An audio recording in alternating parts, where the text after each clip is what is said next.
जय हिंद दोस्तों। सीटेट की परीक्षा में बार बार महत्वपूर्ण प्रश्न पूछे जाते हैं। हम 15 प्रश्न लाए हैं जो परीक्षा में एक न दो हमेशा ही आते हैं, तो आप इसे ध्यान से देखें। दोस्तों, प्रश्न नंबर पहला, कुछ पक्षी हमारी तुलना में 4 गुना ज़्यादा देख सकते हैं, ये पक्षी हैं। तो युग्मन पहला क्या कह रहा है? कौवा, चील, बगुला, बाज, कबूतर, तोता, चील, बाज, गिद्ध, कौवा, मोर, गिद्ध। दोस्तों, इसमें कौवा बगुला हमसे 4 गुना बेहतर नहीं देख सकते। इसमें बाज देख सकता है, चील, बाज, गिद्ध। दोस्तों, चील, बाज, गिद्ध है जो हमसे बेहतर 4 गुना देख सकता है। कौवा, मोर, गिद्ध, तो इसमें गिद्ध देख सकता है, कौवा, मोर नहीं देख सकते। तो दोस्तों, इसका ऑप्शन नंबर 3 सही है।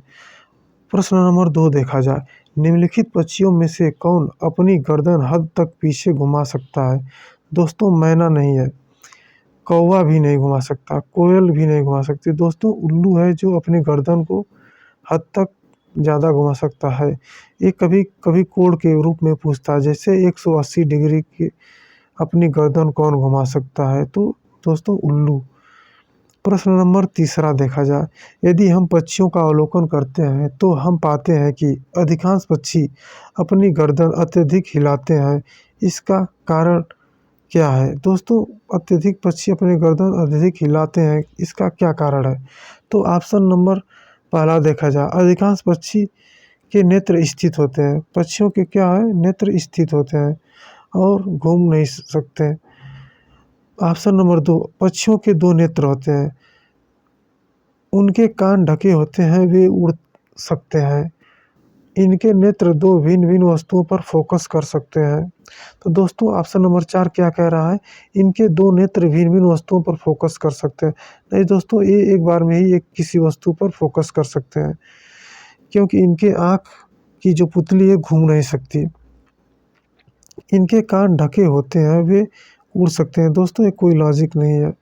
पक्षियों के 2 नेत्र होते हैं। दोस्तों, पक्षियों के 2 नेत्र नहीं होते हैं।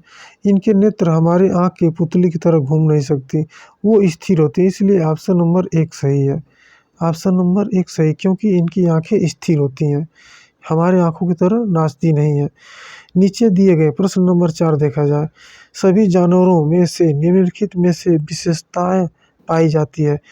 छिपकली, गौरैया, कछुआ, सांप, इनमें समान विशेषता क्या पाई जाती है? दोस्तों, पूछ रहा है क्वेश्चन, इनमें समान विशेषता क्या पाई जाती है? तो ये अंडे देते हैं, ये जहरीले होते हैं, ये भूमि और जल दोनों में रहते हैं, इनकी शरीर सल्क से ढकी होती है। दोस्तों, सल्क से केवल कछुए की शरीर ढकी होती है, ये भूमि और जल दोनों में रहते हैं। दोस्तों, इसमें से केवल कछुआ है जो भूमि जल में रहता है, ये जहरीले होते हैं। इनमें केवल जहरीला सांप है, ये अंडे देते हैं। हाँ दोस्तों, छिपकली भी अंडे देती है, गौरैया भी अंडा देती है, कछुआ भी अंडा देता है और सांप भी अंडा देता है। इसलिए ये ऑप्शन नंबर 1 सही है कि ये सभी अंडे देते हैं। प्रश्न नंबर दोस्तों 5 देखा जा, क्या कह रहा है? कुछ जानवर रात में जागते हैं, ये जानवर हर चीज़ को जिन रंगों में देखते हैं वे रंग हैं।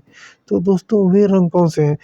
दोस्तों, इसका एनसीईआरटी ईवीएस में इसका एनालिसिस किया गया है। सभी 3 से लेके 5 तक एनसीईआरटी की वीडियो में दिया गया है, इसे देख सकते हैं। तो दोस्तों, उसमें बताया गया था कि जो पशु पक्षी रात में जगते हैं वे किसी भी वस्तु को 2 रंग में देखते हैं, किसमें? काला और सफ़ेद में। तो इसका ऑप्शन नंबर देखा जाए, बैंगनी और नीला, हरा और पीला। ऑप्शन नंबर 3 में लिखा है काला और सफ़ेद। तो दोस्तों, ये जानवर किसी भी वस्तु को काला और सफ़ेद में देखते हैं जो रात में जगते हैं। प्रश्न नंबर 6 देखा जाए, निम्नलिखित में से कौन सा कीट मधुमक्खियों की भांति कॉलोनी में एक साथ नहीं रहता है?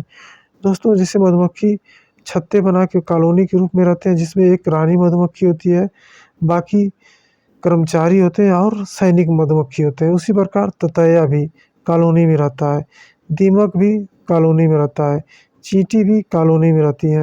ये लेकिन पूछ रहा है कौन सा नहीं रहता है? तो दोस्तों, मकड़ा है, अकेले रहता है जाले बनाकर। दोस्तों, क्वेश्चन नंबर 7 देखा जाए, हाथियों के विषय में नीचे दिए गया कौन सा कथन सही है? ऑप्शन नंबर 1 कह रहा है, हाथी अत्यधिक भार होने के कारण बहुत आराम करना पसंद करते हैं। 3 महीने के हाथी के बच्चे का भार सामान्यतः लगभग 2 कुंटल होता है। ऑप्शन नंबर 3, वयस्क हाथी 1 से 2 क्विंटल से भी अधिक पत्ते झाड़ियाँ खा सकता है। ऑप्शन नंबर 4, हाथी दिन में 8 से 10 घंटे सोता है। दोस्तों ऑप्शन नंबर 4 देखा जाए, हाथी 8 से 10 घंटे दिन में नहीं सोता है। दिन में दोस्तों हाथी एक दिन में 2 से केवल 4 घंटे ही सोता है। ऑप्शन नंबर 3 कह रहा है, वयस्क हाथी 1 से 2 क्विंटल पत्ते चबा खाता है।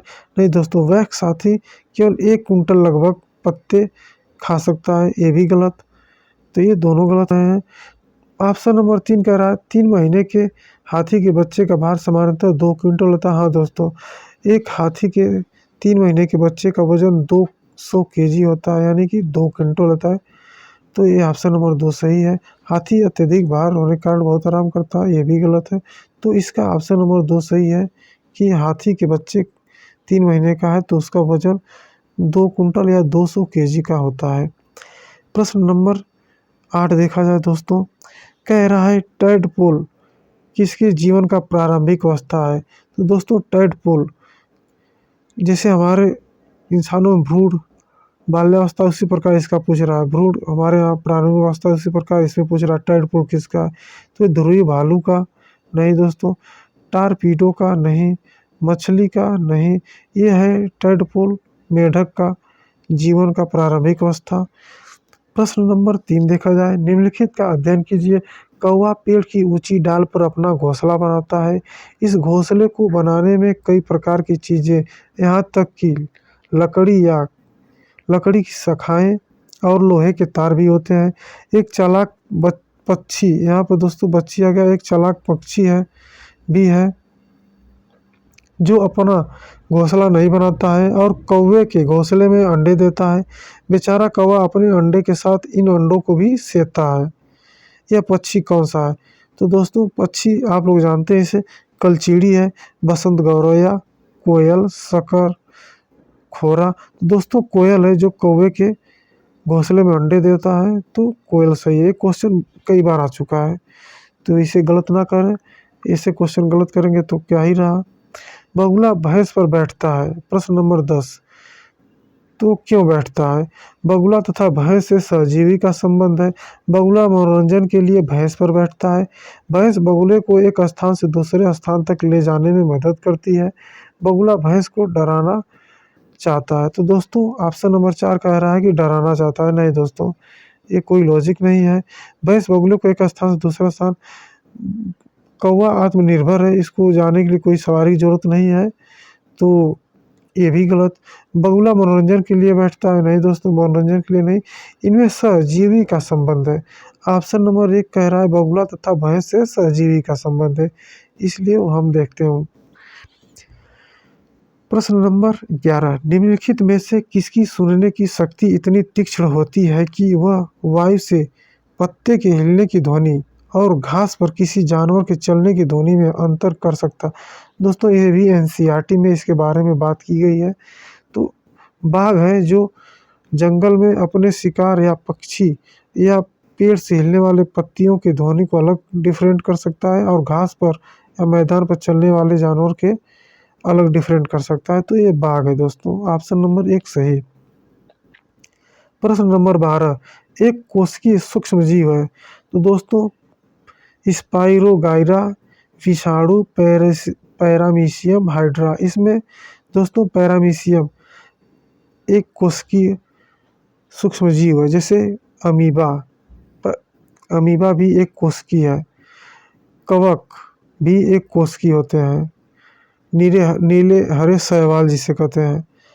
तो दोस्तों विषाणु भी नहीं एक कोशिकीय है। इसमें जीवाणु एक कोशिकीय होता है परंतु विषाणु नहीं, इसलिए पैरामीशियम सही है। अमीबा भी रहता तो अमीबा भी एक कोशिकीय है। तो एक कोशिकीय जो जीवाणु सूक्ष्म जीवों के नाम पैरामीशियम, अमीबा, नीले हरे शैवाल और विषाणु नहीं है, जीवाणु है। तो इसे याद रखेंगे। दोस्तों प्रश्न नंबर 13, निम्न में से प्रक्रियाओं का कौन सा युग्म में पौधों को जंतुओं से अलग करता है? पौधे अलग जंतुओं से, प्राणियों से किस प्रकार अलग हैं? देखा जाए ऑप्शन नंबर 1 कह रहा है श्वसन तथा प्रजनन करते हैं। तो दोस्तों वृक्ष पौधे श्वसन करते हैं परंतु प्रजनन नहीं करते हैं, तो ये गलत है। माइटोकॉन्ड्रिया तथा सेंट्रोसोम्स होते हैं। दोस्तों इंसान में माइटोकॉन्ड्रिया पाई जाती है, सेंट्रोसोम्स नहीं होते, सेंट्रोसोम पाए जाते हैं, लेकिन इसके बदले इनके अंदर, पौधों के अंदर माइटोकॉन्ड्रिया के बदले फोटोसिंथेसिस होता है, ये भी नहीं है। क्लोरोफिल तथा राजधानी पाई जाती है। हाँ दोस्तों, क्लोरोफिल तथा राजधानी हम प्राणियों में नहीं पाया जाता है, इसलिए ऑप्शन नंबर 3 सही। केंद्रक तथा कोशिका कला है, तो ये भी गलत। तो इसमें सबसे बड़े हमसे ज़्यादा अलग होने का कारण है कि इनमें क्लोरोफिल तथा राजधानी पाई जाती है, केंद्र तथा कोशिका कला इसे नहीं। ऑप्शन प्रश्न नंबर 14 देखा जाए दोस्तों, क्या कह रहा है, इनकी 1859 की पुस्तक on the origin of species में इनके प्राकृतिक चयन संबंधी शोध का विवरण है। ये विज्ञान में मील का पत्थर है। इस पुस्तक की रचयिता है, तो on the origin of species के रचयिता कौन है? तो दोस्तों एक क्वेश्चन भी आए हैं, कई बार आ चुका है। तो इसके दोस्तों रचयिता चार्ल्स डार्विन जी हैं। ये on the origin of species Charles Darwin ji की है, तो इसे आप ध्यान में रखेंगे। प्रश्न नंबर 15, पेड़ में छेद करने वाले पक्षी को क्या कहते हैं? दोस्तों बटेर, मैना, कठफोड़वा, कलचीड़ी। दोस्तों कठफोड़वा है जो लकड़ी वुड्स को ब्रेक करता है, जिसमें छेद करता है, तो कठफोड़वा को जानेंगे आप, ध्यान में रखेंगे। कमेंट वर्क में आप बताएं दोस्तों कि सबसे बड़ी आँख किस स्तनधारी प्राणी की होती है। इसे आप कमेंट में बताएं कि किस प्राणी की आँख सबसे बड़ी होती है दोस्तों। और अच्छा लगा कंटेंट तो शेयर, लाइक और सब्सक्राइब करना ना भूलें। जय हिंद, नमस्कार।